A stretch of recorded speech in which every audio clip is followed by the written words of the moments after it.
Degree مل جائے اور جاب مل جائے، یہ بہت چھوٹے درجے کی چیز ہے۔ میری، تمہارے وی سی صاحب کی، تم بچیوں کی، بچوں کی ایک ہی منزل ہے کہ یا اللہ تو راضی ہو جا۔ اللہ تجھے مرنے سے پہلے حاصل کرنا ہے، ڈھونڈنا ہے، پا لینا ہے، راضی کر کے مرنا ہے۔ لیتک تحلو والایام مریرۃ ولیتک ترضی والانام غضاب ولیت الذی بینی وبینک عامر وبینی وبین العالمین خراب ولیت الشراب من ودادک صافیا وشربی من ماء المعین السراب فاذا صح منک الود فالکل حین وکل الذی فوق التراب التراب۔ اللہ کو پاتے ہوئے جو سودا کرنا پڑے کر جاؤ۔ عبداللہ بن حذیفہ کو رومیوں نے پکڑ لیا، صحابی ہیں، ان کو آگ میں ڈالنے لگے تو وہ رو پڑے، تو لوگوں نے رومی بادشاہ سے کہا کہ یہ رو پڑا ہے، ڈر گیا ہے، ان کا لے آؤ، میرے پاس لے آؤ۔ ان کو واپس لائے تو رومن بادشاہ نے پوچھا کیوں روئے ہو، موت سے ڈر گئے ہو؟ کہنے لگے موت تو ہمارے لیے سب سے بڑا تحفہ ہوتا ہے، میں اپنی بے بسی پہ رویا ہوں۔ کہ کیا بے بسی ہے؟ کہ بے بسی یہ ہے کہ ایک جان ہے آگ میں گرتے ہی جل کے راکھ ہو جائے گی، کاش میرے جسم پر جتنے بال ہیں اتنی میری پاس جانیں ہوتی اور میں ایک ایک جان کو اللہ کے نام پہ قربان کرتا۔ آج مرنے کا مزہ نہیں آ رہا، اس پہ رویا ہوں۔ تو بادشاہ اتنا حیران ہوا، اس نے کہا تو میرا ماتھا چوم دے اور میں تمہیں آزاد کرتا ہوں۔ تو اس کا ماتھا چوما، انہوں نے چھوڑ دیا۔ 2000 سال پیچھے چلے جائیں، فرعون دنیا کا واحد انسان ہے جس نے کہا انا ربکم الاعلی، میں سب سے بڑا رب ہوں، اور اپنے آپ کے رب ہونے کا دعویٰ انسانوں میں صرف فرعون کا ہے۔ اس کی باندی مسلمان ہو گئی، موسیٰ علیہ السلام کا کلمہ پڑھ لیا، ایمان چھپتا نہیں، وہ پتہ چل گیا۔ فرعون نے اس کو پکڑوایا، اس کی 2 بچیاں، ایک دودھ پیتی ایک ساتھ چلتی، اور اس نے اپنے دربار میں کڑاہ میں تیل ڈلوایا، نیچے آگ لگوائی، تیل ابلنے لگا۔ جب وہ پوری طاقت سے ابلنے لگا تو اس نے فرعون نے اس عورت سے، اس باندی سے کہا یہ آگ تیرے سامنے ہے، جلتا ہوا تیل، موسیٰ کے رب کو مانے گی تو پہلے تیری بچیوں کو جلاؤں گا پھر تجھے جلاؤں گا، اور اگر مجھے رب مانے گی تو تیرے گھر کو سونے چاندی سے بنا دوں گا، تیرے گھر کو سونے چاندی سے بھر دوں گا۔ اللہ کا پا لینا یہ میری آپ سب کی معراج ہے، اور اللہ کو کھو دینا میرے آپ سب کے لیے ہلاکت اور تباہی ہے۔ سنو اس نے کیا کہا؟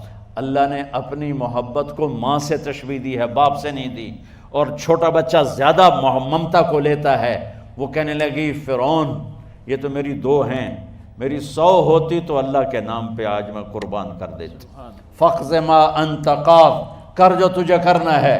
تو پاگل ہو گیا، غصے میں کہنے لگا اس کی بڑی بیٹی کو ڈال دو۔ تو انہوں نے اس کو یوں ٹانگوں سے پکڑا اور وہ چیختی چلاتی ہوئی تھی۔ ماں کا ایک بول اس کی جان بچا سکتا تھا، اور پھر گھر جا کے توبہ کر لیتی اور کہتی اللہ مجھے معاف کر دے، میں نے کلمہ کفر کہا۔ اس کو ٹانگوں سے پکڑا ہوا ہے، اس کے ہاتھ نیچے جھول رہے ہیں، اور وہ اماں بھی کہہ رہی کہ مجھے بچا لو۔ ماں نے اپنی آنکھوں سے بچی کو تیل میں یوں ڈوبتے دیکھا، اور پھر وہ ابھری جیسے مچھلی تلنے کے لیے، جیسے مچھلی تلی جاتی تو باہر آ جاتی، اوپر آ جاتی، تو وہ ایسے بلبلے اٹھ رہے تھے۔ وہ ایک ہی لمحے میں اس کی تو جان گئی، ایک آنسو کا قطرہ اس نے نہیں نکلنے دیا اپنی آنکھوں سے، اور اپنے دل کو جب مضبوط کیا تو میرے رب کی غیرت، میرے رب کی رحمت محبت حرکت میں آئی۔ اللہ نے ماں کی آنکھوں سے پردہ ہٹا دیا، اور ماں نے اپنی بیٹی کی روح کو نکلتے دیکھا، اور وہ کہہ رہی ہے اصبری یا فَإِنَّ لَكِ مِنَ الْأَجْرِ كَذَا وَكَذَا۔ ماں جی ڈرنا نہیں، صبر کرو، جنت تیار ہے، جنت تیار ہے۔ اور شروع معصوم بچی کو تو پتہ بھی نہیں تھا کہ کیا ہونے والا ہے، اس کو پکڑ کے یوں ڈالا، اس کی تو آہ بھی نہ نکلی، اور وہ مچھلی کی طرح تلی گئی۔ اب پھر ماں کا کلیجہ پھٹا، اللہ نے پھر آنکھوں سے پردہ ہٹایا، اور انہیں اپنی بچی کی روح کو نکلتے دیکھا، اور وہ کہہ رہی ہے اسبری یا فإن لک من الاجر کذا و کذا، ماں جی تھوڑی دیر کا صبر، جنت تیار ہے، جنت تیار ہے، جنت تیار ہے۔ اللہ کو پایا سب کچھ پایا، اللہ کو کھو دیا سب کچھ کھو دیا۔ جب اس کو پکڑ کے لے جانے لگے، اس نے فرعون کو دیکھا، فرعون اس کی آنکھوں میں آنکھیں نہیں ڈال سکا، نظریں نیچے ہو گئی اس کی۔ کہنے لگی میری ایک بات مانو گے، میری ایک خواہش پوری کرو گے؟ فرعون نے پوچھا کیا؟ کہ جب میں بھی جل جاؤں تو میری اور میری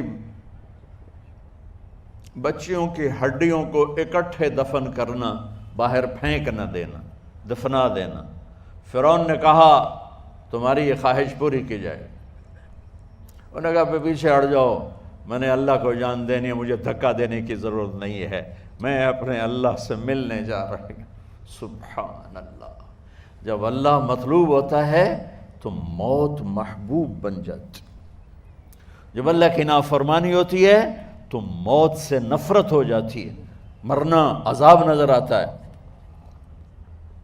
وہ چھلانگ مار گئی، اللہ اکبر کا نعرہ لگاتی ہوئی، ہڈیاں ادھڑ گئیں، گوشت ادھڑ گیا، ہڈیاں باقی رہ گئیں۔ فرعون نے کہا ایک ہی جگہ ڈال دو، سب کو دفن کر دو۔ دفن 2000 سال کے بعد بچوں بچیوں، 2000 سال کے بعد موسیٰ علیہ السلام کے 2000 سال کے بعد جناب رسول اللہ صلی اللہ علیہ وسلم دنیا میں تشریف لائے۔ 40 سال کی عمر میں نبوت ملی، 50 سال کی عمر میں معراج ہوا، 2000 پلس 50، 2050 سال کے بعد میرے نبی کی سواری بیت المقدس جا رہی ہے، اور بیت المقدس پر جب وہ اوپر پہنچے ہیں تو مصر وہاں سے قریب ہو جاتا ہے۔ جب وہ اترنے لگے تو میرے نبی نے کہا جبریل جنت کی خوشبو آ رہی ہے، جبریل جنت کی خوشبو آ رہی ہے۔ کہاں سے آ رہی ہے؟ ابھی تو جنت اوپر ہے، ابھی تو اوپر جانا ہے، تو یہ زمین سے جنت کی خوشبو کیا آ رہی ہے؟ تو جبریل نے عرض کی یا رسول اللہ، فرعون کی ایک باندی تھی جو اللہ سے سودا کر گئی جان کا اور اپنی بچیوں کا، اس کی بچیوں کی ہڈیوں کو جہاں دفن کیا گیا ہے، یہ خوشبو جس دن انہیں دفن کیا تھا اس دن سے لے کر آج تک یہ خوشبو آ رہی ہے، اور یہ قیامت تک آتی رہے گی۔ اللہ اپنے نام پہ قربان ہونے والوں کی یوں قیمت لگاتا ہے، پہلے اپنی منزل طے کرو، پہلے اپنی منزل طے کرو، پہلے اپنی منزل طے کرو کہ مجھے اپنی زندگی کی سے لینا کیا ہے۔ مجھے اللہ کو پانا ہے، مجھے اللہ کو پانا ہے۔ میں نے اللہ کی قسم، اگر اللہ راضی ہے تو پھر موت سے بڑھ کر کوئی تحفہ نہیں، اس سے بڑھ کر کوئی خوبصورت پیغام نہیں، اور اگر اللہ ناراض ہے تو موت سے خوفناک کوئی پیغام نہیں۔ عمر بن عبدالعزیز 3 بر اعظم پر حکومت کی، عمر بن عبدالعزیز، بنو امیہ، مروان 9 مہینے حکومت کی، اس کا بیٹا عبد الملک بن مروان 21 برس حکومت کی، اس کا بیٹا ولید 10 سال حکومت کی، اس کا بیٹا سلیمان 2.5 سال حکومت کی۔ اسی تخت پر بیٹھے عمر بن عبدالعزیز۔ پہلے چاروں نے اللہ کے شریعت کو قربان کیا حکومت کے لیے۔ عمر بن عبدالعزیز نے اپنے آپ کو قربان کیا اللہ کے لیے، حکومت کو پاؤں کے تلے رکھا اور اللہ کی رضا کو سامنے رکھا۔ ان کو زہر دیا گیا۔ جب ان کی موت کا وقت قریب آیا تو انہوں نے رجا بن حیوہ کو بلایا۔ سننے والی بات ہے بچوں، ان سے فرمانے لگے سنو، میں نے 3 بادشاہوں کو قبر میں اتارا۔ اب بچیاں تو قبرستان جاتی نہیں، ہم تو اپنے ہاتھوں سے قبر میں اتارتے ہیں، اور اوپر مٹی ڈالتے ہیں، اور اوپر اینٹیں ڈالتے ہیں، اور پھر منو مٹی میں دبا کے واپس آتے ہیں۔ یہ منظر آپ بچیوں کے تو دیکھنے کا بھی نہیں ہے۔ وہ کہنے لگے میں نے 3 بادشاہوں کو مٹی میں ڈالا، لیکن ان کے کفن کی گرہ کو جب کھول کے دیکھا تو ان کے چہرے قبلے سے ہٹ چکے تھے اور رنگ ان کے کالے پڑ چکے تھے۔ ولید بن عبد الملک، سلیمان بن عبد الملک، عبد الملک بن مروان، عبد الملک باپ، ولید بیٹا، سلیمان بیٹا، یہ تینوں کا ان کے چہرے کالے ہو گئے تھے اور ان کا قبلے سے منہ پھر گیا تھا۔ اب میں مرنے لگا ہوں، مجھے پہلے ضرور چیک کرنا کہ میرا اللہ میرے ساتھ کیا کرتا ہے۔ پہلے تینوں کی ظلم کی حکومت تھی، ان کے چہرے قبلے سے کیوں ہٹ گئے؟ آپ کو عجب بات بتاؤں، ولید بن عبد الملک روزانہ تہجد میں کھڑے ہو کے 10 سپارے پڑھتا تھا، 10 سپاروں کی تلاوت تہجد میں کرتا تھا کھڑے ہو کے، اور قبلے سے چہرہ ہٹ گیا۔ سلیمان بن عبد الملک تہجد گزار، چہرہ قبلے سے ہٹ گیا، ظلم کیا، ظلم کیا، ظلم کیا، خون کو پانی بنا دیا، حکومت پر شریعت کو قربان کیا، رشتے ناتوں کو قربان کیا۔ اللہ نے قبلے سے چہرے، نمازیں منہ پہ مار دی، روزے منہ پہ مار دیے، حج زکاتیں منہ پہ مار دی، تہجد ان کے منہ پہ مار دی، اور ان کے چہروں کو قبلے سے ہٹا دیا اور رنگ کالے کر دیے۔ عمر بن عبدالعزیز نے اسی سلطنت کو عدل سے بھر دیا، اسی سلطنت کو عدل سے بھر دیا۔ کیسی سلطنت کی؟ جب گورنر تھے تو 60 اونٹوں پہ سامان چلتا تھا، جب امیر المومنین بنے تو بچے کہنے لگے ماں سے، بچے بچیاں 12 تھے، ماں سے کہنے لگے کہ عید کا موقع آ رہا ہے، ابا سے کہو ہمیں نئے کپڑے تو لے کر دیں۔ ان کی ماں کا نام ہے فاطمہ، بچوں کی ماں کا نام فاطمہ بنت عبد الملک۔ یہ دنیاوی سٹیٹس میں سب سے بڑی خاتون گزری ہے، آج تک اس کے لیول کی کوئی عورت نہیں آئی۔ دادا بادشاہ، باپ بادشاہ، 4 بھائی بادشاہ، 6 خامند بادشاہ، 7 نسبتوں سے یہ عورت شہزادی رہی ہے۔ حضرت عمر گھر آئے، بیگم نے کہا بچے کپڑے مانگ رہے ہیں۔ حضرت عمر کہنے لگے میرے پاس تو پیسے نہیں ہیں، تنخواہ میں تو مشکل سے روٹی پوری ہوتی ہے، کہاں سے لے کر دوں؟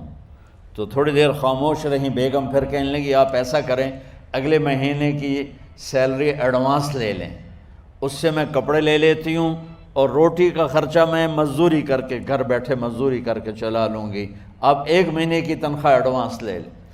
حضرت عمر بن عبدالعزیز واحد خلیفہ ہیں جن کے دور میں 3 براعظم میں زکوٰۃ لینے والا باقی نہیں بچا تھا۔ یہاں لاہور بھی ان کی حکومت کے نیچے تھا، جنوبی اسپین فرانس ان کی حکومت کے نیچے تھا، کاشغر تک ان کی حکومت کے نیچے تھا، استنبول کے دروازوں تک ان کی حکومت تھی۔ 3 براعظم میں ایک آدمی زکوٰۃ لینے والا نہ بچا، اور اپنا حال یہ ہے کہ بیگم سے کہہ رہے ہیں پیسے کوئی نہیں، کپڑے کہاں سے لے کر دوں؟ اور بیگم طریقہ بتا رہی ہے کہ آپ اگلے مہینے کی تنخواہ ایڈوانس لے لیں، اس سے میں کپڑے لے لوں گی، اور چولہے کا خرچہ، روٹی کا خرچہ میں گھر بیٹھ کے مزدوری کر کے کما لوں گی۔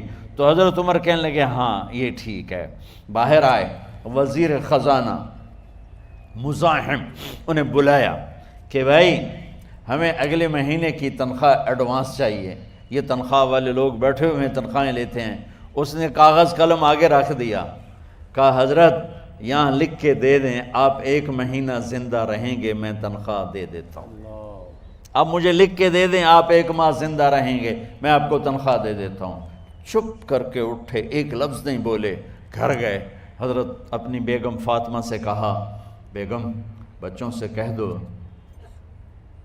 کہ باپ کے پاس کپڑے لے کر دینے کی سکت نہیں ہے، اور خزانے ایسے بھرے پڑے تھے کہ زکوٰۃ لینے والا کوئی نہیں تھا۔ عید کی نماز ہوئی، نماز کے بعد جب ساری فیملی ملنے آئی اور بچے بھی ملنے آئے تو ان کو دیکھ کر ان کی آنکھوں میں آنسو آ گئے۔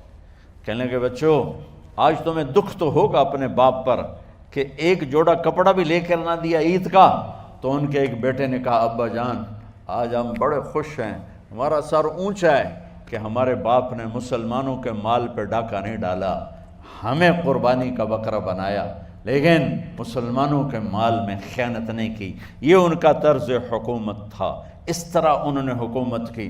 گھر میں تشریف لائے تو بیٹیوں سے بات کی تو انہوں نے منہ پہ ایسے دوپٹہ رکھا ہوا، منہ پہ دوپٹہ رکھ کے بات کریں تو فرمانے لگے کپڑا تو ہٹاؤ، دوپٹہ کیوں رکھا ہوا ہے؟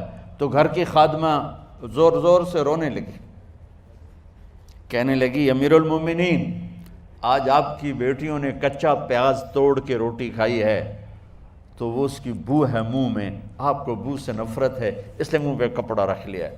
تو حضرت عمر اتنا روئے کہ ان کی داڑھی تر ہو گئی۔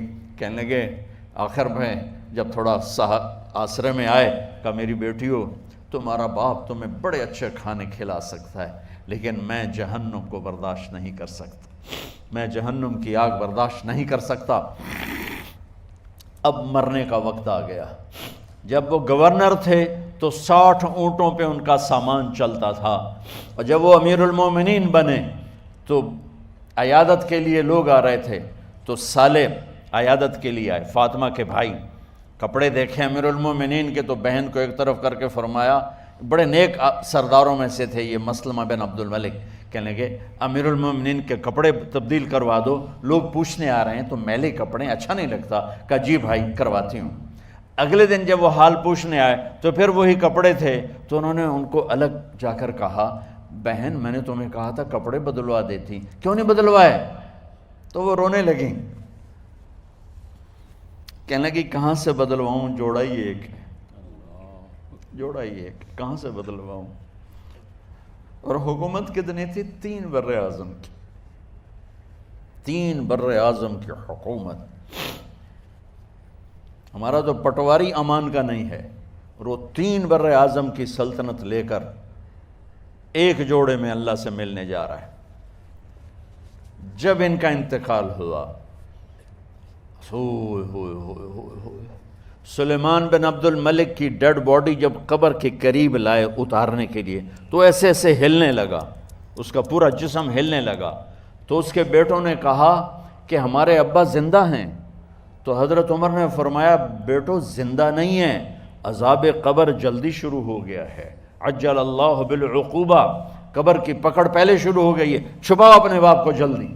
جب عمر بن عبدالعزیز کی ڈیڈ باڈی قبر کے قریب کی گئی اور ان کا بھائی اتارو، بھائی وہ باتیں شروع ہو جاتی ہیں، رومال ڈالو، چادر پکڑو، ادھر سے پکڑو، تو ایک دم ایسے ایک پرچہ ہوا میں اڑتا ہوا سب نے دیکھا، وہ آتے آتے آتے آتے آتے آتے یوں آ کے حضرت عمر کے سینے پر گر گیا۔ سب دیکھ رہے ہیں۔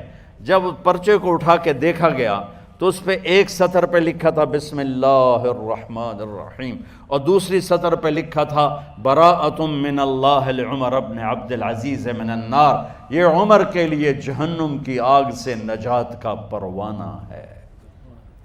3 بر اعظم کی سلطنت لے کر وہ جنت کا پروانہ لے کر دنیا سے گئے۔ جب ان کو قبر میں اتارا گیا تو انہوں نے رجا بن حیوہ سے فرمایا تھا 3 بادشاہوں کے چہرے دیکھے قبلے سے پھر گئے، رنگ کالے پڑ گئے، مجھے تم نے دیکھنا ہے کہ کیا ہوتا ہے؟ تو رجا فرماتے ہیں جب میں قبر میں اترا اور ان کے کفن کی گرہ کو کھول کے دیکھا تو چہرہ قبلے کی طرف فکس تھا، اور مجھے یوں لگا جیسے 14ویں رات کا چاند قبر میں اتر آیا ہو۔ میرے عزیزو، طلبہ و طالبات، اللہ کو اپنی منزل بناؤ، اللہ کو اپنی منزل بناؤ، اللہ کو اپنی منزل بناؤ۔